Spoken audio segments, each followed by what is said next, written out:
Canella, reporting for Kids First, and today I'm here with Rick Korn, the director of Harry Chapin, When in Doubt, Do Something. Hi, Rick, how are you? Hi Zoe, how you doing? I'm good.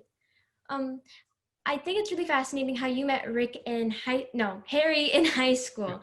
Um, so how did you react when you first saw that he was coming, and then how did you see his music, and what really attracted you to go and see him perform? Well, it was 1974. I was a junior in high school, and there was an announcement on the principal made over the loudspeaker telling everyone to go down to the school auditorium. We had no idea Harry was coming. And of course, at that point in time, it's 1974. He's already a big rock and roll star. So we all gathered in, all the teachers and principals and everybody in the school came down. And Harry came, running in with his guitar over his shoulder, and played a 2-hour concert that was the best lecture/concert you ever went to. He talked about hunger and poverty. He played some music. He talked about hunger and poverty, and played some music, and it was just so entertaining. And the interesting part was he stayed for 2 more hours afterwards and answered questions of students and talked about WhyHunger, his organization, and it was really very magical. That's amazing. Yeah, that's one of the things I love about Harry. I mean, he's such a humanist and a philanthropist, and I feel like he really just did so much good for the world.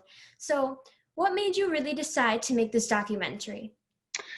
Well, Harry instilled in me that day, and a lot of us, about doing something about the things that are going on in the world. And so my career path kind of followed in that way. But the way that we ended up doing the Harry film is that I was interviewing Harry's partner, Bill Ayres. He was Father Bill Ayres at the time. And I asked him, this was 2.5 years ago, and I was filming him for a completely different documentary. And I asked him at the end of the interview, I said, Bill, how come no one's ever done a documentary on you and Harry? It's just this amazing story. And he said, I don't know, why don't you do it? So I went back and I wrote the treatment for it. It took me a few months to write it the way I wanted it, and presented it to Sandy Chapin, Harry's wife, and his son, Jason Chapin. And here we are 2.5 years later, and we got this amazing film. That's such a fascinating story, and that's something that I love about Harry. I think he's such an amazing activist and just really wants to do good for the world. So now I want to know, what inspired you, or why did you really want to make this documentary? Well, Harry inspired me. Harry inspired me years ago when I was in high school. My career has been about making films that really matter in the world today. And Harry really matters in the world right now.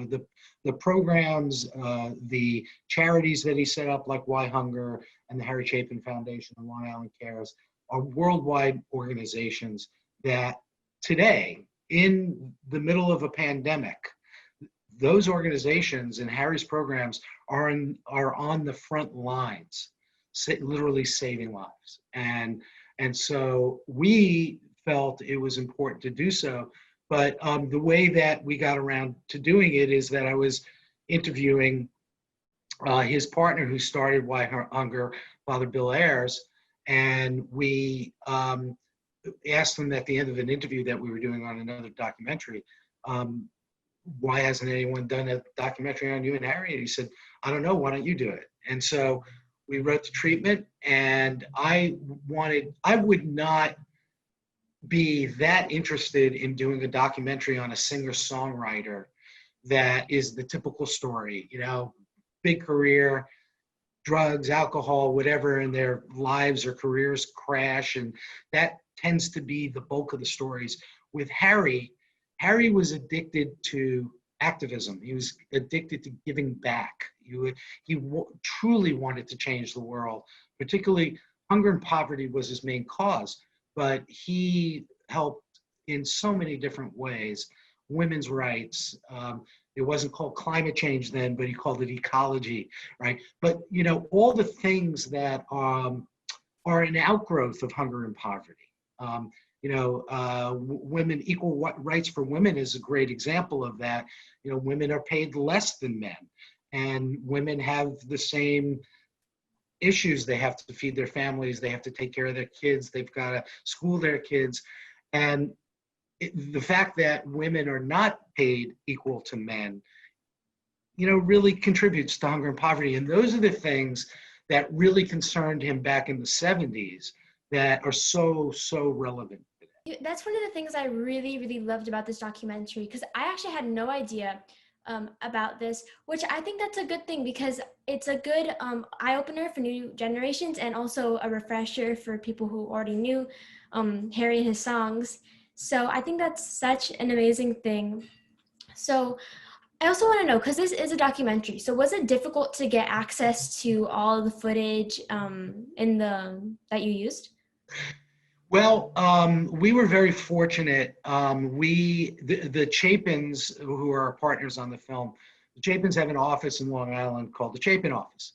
And in that office, they have a closet, a gigantic closet, full of interviews that Harry did and concerts that he did, and everything you can possibly think of. So we were very fortunate, and it was all in pretty good shape. We had to digitize it all. And we found things in there and music in there that even the family didn't know existed. So it was amazing. I will tell you, however, there were two really disappointing things that we didn't get.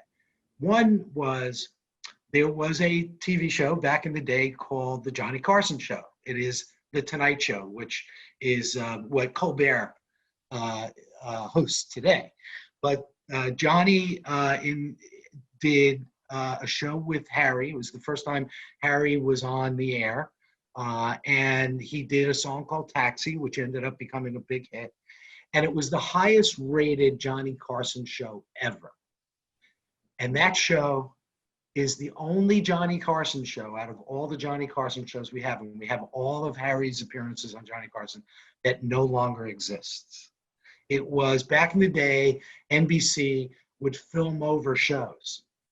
And that was one of the shows that they filmed over, so we didn't have that.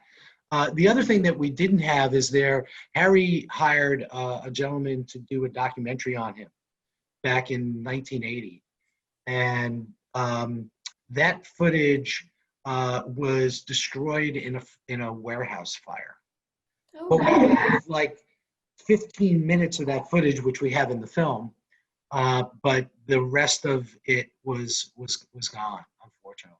So, but yeah, it's difficult. Whenever you do a documentary, the most difficult thing is to find the relevant footage, particularly if it's someone that is no longer alive, because that becomes the soundtrack of the film. It becomes the voiceover of the film.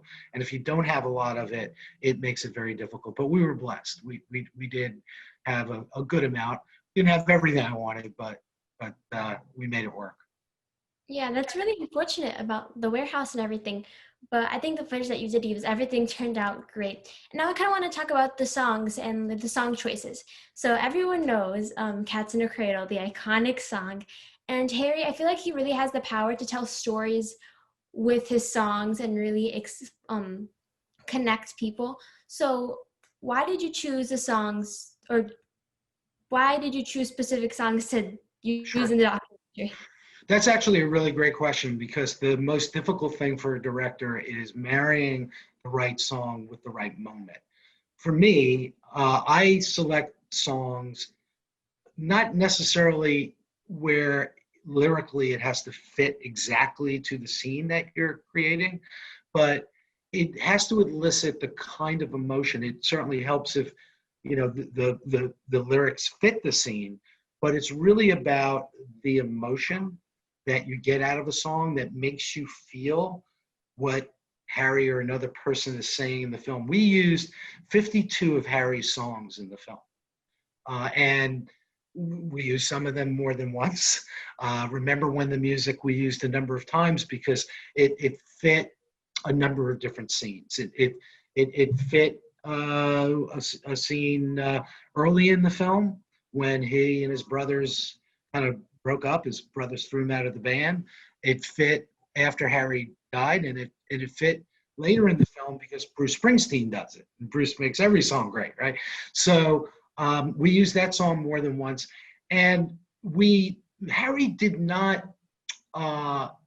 write a lot of protest songs. You would think, someone that was such an activist and so philanthropic that there would be more protest songs. And there really wasn't until late in his career. But there was one song that was never recorded. The family had never heard it before. And it looks terrible in the film because it was barely video, but the song is amazing, and it's called Cry for My Country.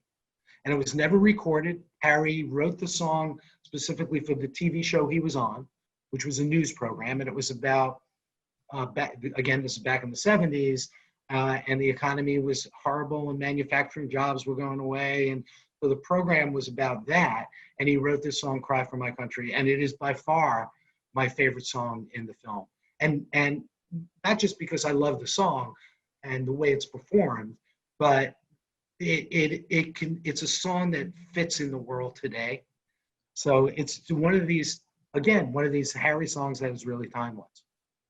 Yeah, well, I bet if the song was released, it would be a really big hit. But thank you so much for talking with me. And with this amazing documentary comes with so many amazing stories. So everyone watching this should definitely go watch Harry Chapin. When in doubt, do something. Thank you, Zoe. You're great. Thank you. That was my interview with Rick Korn. I had such an amazing time talking to him. And with this amazing documentary comes lots of fascinating stories. So thank you guys all so much for watching. If you liked it, make sure to give this video a thumbs up, subscribe to our channel, check out some of our other Kids First reviewers and reporters, and check out Harry Chapin, When in Doubt, Do Something in theaters October 16th. Bye! Just going on in me. My credo is when in doubt, do something.